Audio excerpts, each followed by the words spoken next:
सरकार भी हिलने लगती। इसलिए हिलती है कि पावर लूम का मजदूर रोड के ऊपर आएगा, ना जाने क्या करेगा।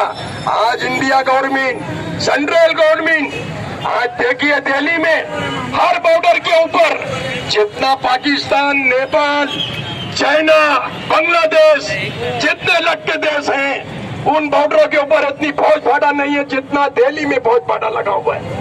यहाँ तक कि वहाँ की रोड खोद दी गई, वहाँ ब्रेकल लगाया गया, किले लगाए गए। आखिर अरबों रुपया खर्चा करा किसके लिए? आप यही अरबों रुपया अगर किसानों के ऊपर खर्चा करे और गरीबों के ऊपर करे तो जय जयकार आपकी होगी मोदी सरकार। यहाँ पर मोदी सरकार का निषेध करने के लिए हमारे राष्ट्रीय अध्यक्ष लालू प्रसाद यादव, उन्होंने भी अपनी पार्टी की तायद में मालेगांव शहर ने ऑल इंडिया लेवल पर ऐलान किया है कि जहाँ जहाँ तहरीक चले आप हिमायत दें, हम भी किसानों के साथ में हैं। जय हिंद।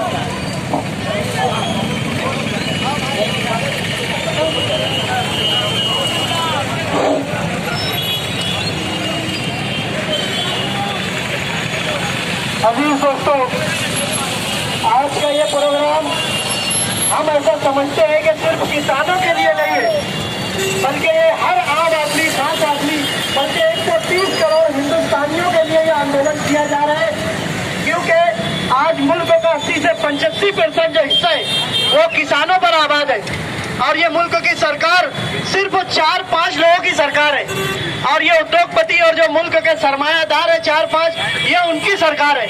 और सरकार ने पिछले दिनों कहा कि शायद ये मुल्क की जो किसान है उनको ये कानून समझ में नहीं आ रहे। मैं तो ये कहता हूँ कि ये कानून उनको समझ में आ गया है, इसीलिए आज वो सड़कों पर और दिल्ली की सड़कों पर एहतजाज कर रही है। ना समझ तो हुकूमत है जो किसानों को ना समझ रही है।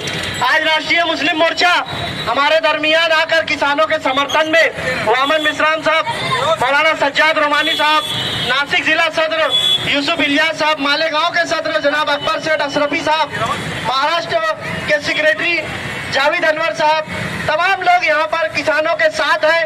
हम जब तक के किसान आंदोलन होता रहेगा उनके साथ शाना बशाना खड़े रहेंगे, ऐसी उम्मीद और शहरियान से भी गुजारिश करते हैं कि किसानों के लिए नहीं बल्कि अपने लिए, अपने बच्चों के लिए, अपने मुस्तकबिल के लिए किसानों की आवाज में आवाज मिलाए। जय हिंद, शुक्रिया, अस्सलाम वालेकुम।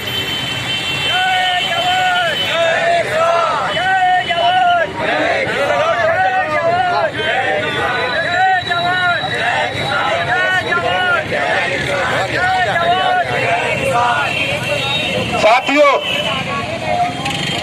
आज जो मुल्क भर में ज़राई कानून 2020 के खिलाफ तहरीक चल रही है, इसे आप यूं ही हल्के में ना लें। मुझे तो बड़ा अफसोस होता है शहर में कि बहुत सारे तालीम याफ्ता अफराद को भी ये बात नहीं मालूम कि मुल्क में क्या हो रहा है।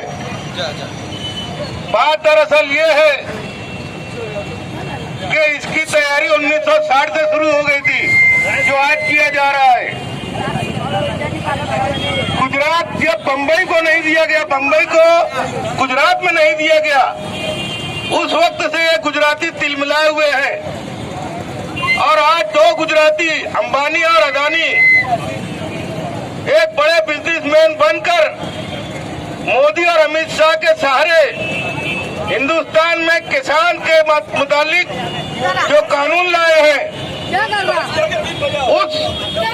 उस कानून के तहत याद रखना, जिन जिन लोगों ने इस शहर में, इस मुल्क में, इस तहरीक में हिस्सा लिया या ना लिया, ये तमाम लोगों का असर इस कानून का पड़ने वाला है। अब आपको जो ये मच्छी बाजार में सब्जी मिलती